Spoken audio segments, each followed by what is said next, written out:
My name's Fiona Crawford. I'm a writer, editor and researcher, and I've written about the Matildas for about a decade.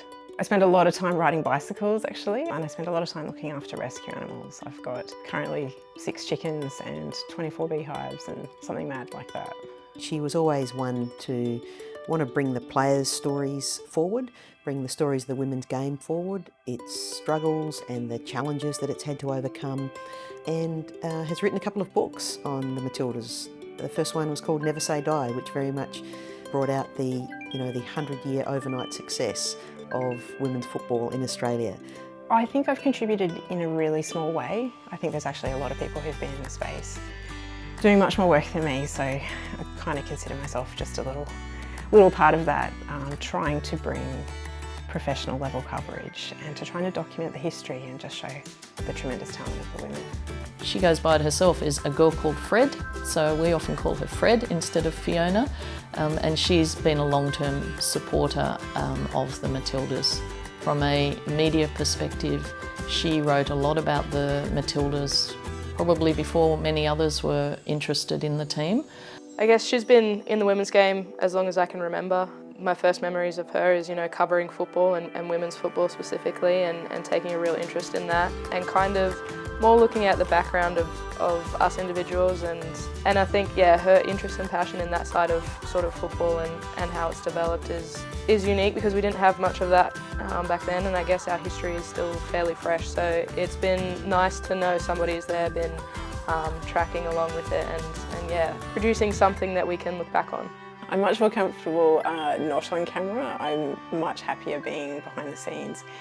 I feel like my contribution to the Matildas and to women's football is actually being behind the scenes and doing as much as I can to make their stories known. So in everything I've done in the social media, in the books I've written, is actually just trying to draw attention to their stories. If I'm never known about, I'm really, really comfortable with that. I just want them to actually be the centre of it.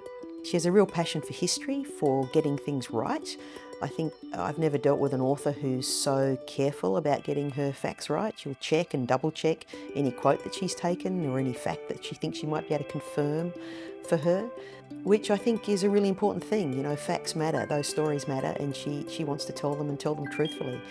I remember playing a board game at Elise Kalnak's place with her and just, I think that's kind of one of the memories that sticks out is actually just like getting to know her and being at home, like at a mate's place in a sort of friendly environment and playing board games with her. So it was interesting, but I think she's definitely someone that you can get to know on a personal level.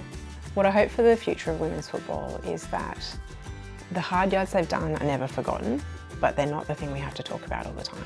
And that's currently what we have to do. It's look how far they've come, look how well they're doing in spite of all these obstacles. And I think it's actually time just to really give it the love, the support, the resourcing that it needs, and let it become its best version of itself. I think at the moment we know the potential of women's football and we're starting to realise some of that, but we really don't quite know how big and how awesome it can get. I think Fiona's an unsung hero because she does a lot of work behind the scenes and she's not out there about trying to get her name out. It's always football first for her and how she can influence football in a positive way and remember it and its history and in everything that we've done and achieved so far. So I think just the fact that she puts everything ahead of herself and is sort of the quiet one in the background. I think a lot of the stories gone by wouldn't really be in the public arena but for her digging and her research and her eloquent storytelling. So she really is one of the unsung heroes that's brought the stories of women's football in Australia to life.